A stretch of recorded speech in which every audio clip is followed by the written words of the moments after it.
Le label ISR a récemment subi une refonte complète de ses critères.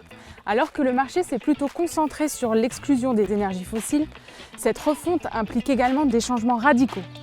Alors concrètement, quel va être l'impact sur le marché, mais surtout comment les CGP vont-ils s'adapter à ces changements?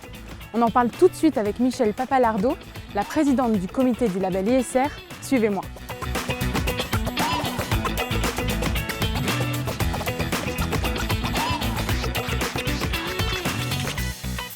Michèle, bonjour. Bonjour. Merci de nous accueillir chez vous, à Issy-les-Moulineaux. Sous la pluie. Sous la pluie. On était censés se rencontrer, discuter en marchant, mais finalement on est chez vous. Merci de nous accueillir. Alors on est là pour discuter du label ISR, mais avant ça, est-ce que pour les CGP, vous ne voulez pas nous rappeler aussi la différence entre le label ISR, Greenfin et Finansol, maintenant appelé label Fer? Avec plaisir. Le label ISR, c'est le plus large en fait. C'est un label généraliste, c'est-à-dire que tout type de fonds en fait peut venir demander le label. C'est très très large et donc on cherche à accompagner à travers les fonds les entreprises qui ont des démarches ESG, des démarches de durabilité les plus exigeantes possibles, puisque plus on va, plus on essaie d'être exigeant. Alors que le label Greenfin, c'est un label qui est déjà un peu plus à impact, on va dire, c'est-à-dire que les entreprises qui sont dans les fonds sont déjà des entreprises qui ont plus qu'une démarche de transition écologique, ils ont un objet qui est de participer à la transition écologique, par exemple les énergies renouvelables, l'efficacité énergétique ou le traitement de l'eau, enfin des choses de ce genre-là. Et chez Fer, en fait, une grosse partie des entreprises qui sont dans les fonds de Fer sont finalement des entreprises du même type que celles qui sont dans les fonds ISR. Simplement, Fer rajoute une exigence spécifique, c'est qu'au moins 10% des fonds doivent être investis dans des entreprises sociales et solidaires. D'accord. Voilà, donc là, des entreprises bien spécifiques. Donc, vous voyez, nous, c'est très large. Tout le monde peut essayer de venir, à condition de faire des efforts. Ce n'est pas le cas des deux autres. Il y a eu une refonte récemment. Vous avez exclu les entreprises impliquées dans les énergies fossiles. Est-ce qu'aujourd'hui, il y a d'autres changements à souligner selon vous, pas seulement cette exclusion ? Oui, il y a beaucoup d'autres choses, comme je le dis depuis longtemps, d'importantes en fait dans ce qu'on essaye de faire. On a essayé d'avoir un label plus exigeant. En fait, le label daté de 2016, il n'avait pas été changé depuis cette époque-là. 2016, en matière de finances durables, c'est vraiment la préhistoire. On a beaucoup progressé. Donc à l'époque, on faisait surtout un effort de transparence. Et aujourd'hui, on veut avoir plus un effort quasiment de résultat, en fait, sur les démarches. Donc ce qu'on a fait, c'est qu'effectivement, on a mis des exclusions alors qu'il n'y en avait pas jusqu'à présent.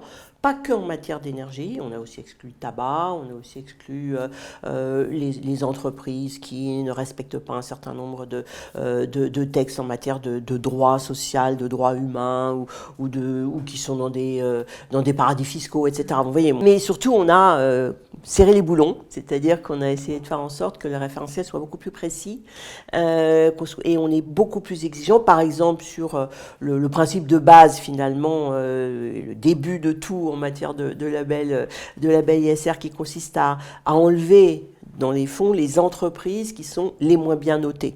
Jusqu'à présent, on en a enlevé 20%, maintenant on doit en enlever 30%. Voilà, ça parle, c'est simple, mais c'est pas le plus compliqué, parce que derrière, on a aussi précisé les exigences en matière de vote, en matière d'engagement actionnarial des fonds, et puis comme de double matérialité, enfin bon, sur beaucoup de sujets, on a ajouté, alors les sociétés de gestion vous diront, on a ajouté des contraintes, c'est pas faux, mais l'objectif, c'est qu'on on puisse donner une plus grande confiance dans les fonds qui sont aujourd'hui, qui vont être, parce qu'ils ne le sont pas encore, ils vont être labellisés pour les nouveaux à partir du 1er mars et pour les anciens qui sont déjà labellisés à partir du 1er janvier 2025. Ils devront être en ligne. En parlant des fonds labellisés, je voulais vous faire réagir quand même sur un chiffre. Je cite une étude de Morningstar. Parmi les fonds labellisés ISR aujourd'hui, il y a environ 45% d'entre eux qui sont impliqués au sein du secteur du gaz et du pétrole. Est-ce qu'aujourd'hui, il faut s'en inquiéter parce que potentiellement, ces 45% ne seront plus labellisés dans quelques mois? Enfin, moi, ça ne m'inquiète pas du tout, en fait, clairement. Bon, d'abord, il y a un premier point, c'est que Probablement qu'on va perdre quelques fonds labellisés, ça c'est très possible puisqu'on augmente l'exigence, on espère donc entraîner la plus grande partie des fonds. Et aujourd'hui, je sais que les associations travaillent beaucoup là-dessus, donc pour se mettre en phase avec le référentiel version 3. Mais ce n'est pas le sujet des exclusions qui leur pose le plus de problèmes. Parce qu'effectivement, aujourd'hui, on a dans les fonds qui sont déjà labellisés, effectivement, une trentaine de pourcents qui sont vraiment sur les fossiles.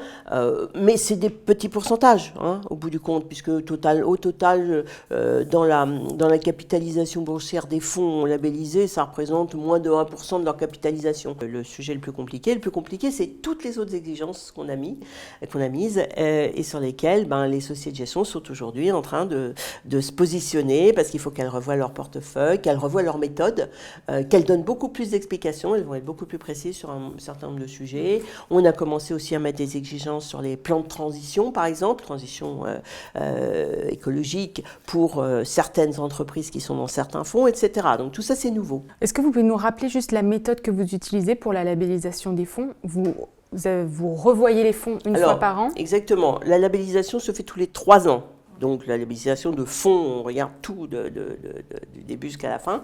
Mais tous les ans, les certificateurs revoient les fonds pour vérifier qu'il n'y a pas d'écart majeur entre ce qui a été labellisé et ce qui est fait au bout d'1 an ou de 2 ans. Bon, après la 3e année, on recommence.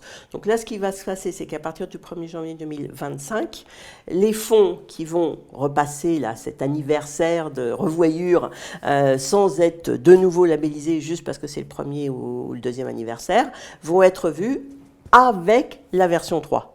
Donc ça va être un peu plus que la revoyure de d'habitude. Il va falloir qu'ils aient fait effectivement ces évolutions. Et à partir du 1er janvier 2025, normalement, ils devraient tous être en phase avec la nouvelle version. Donc effectivement, les exclusions faites, mais aussi toutes les autres évolutions qui sont prévues dans le nouveau référentiel. C'est noté. Merci beaucoup, Michel. Merci bien. Merci.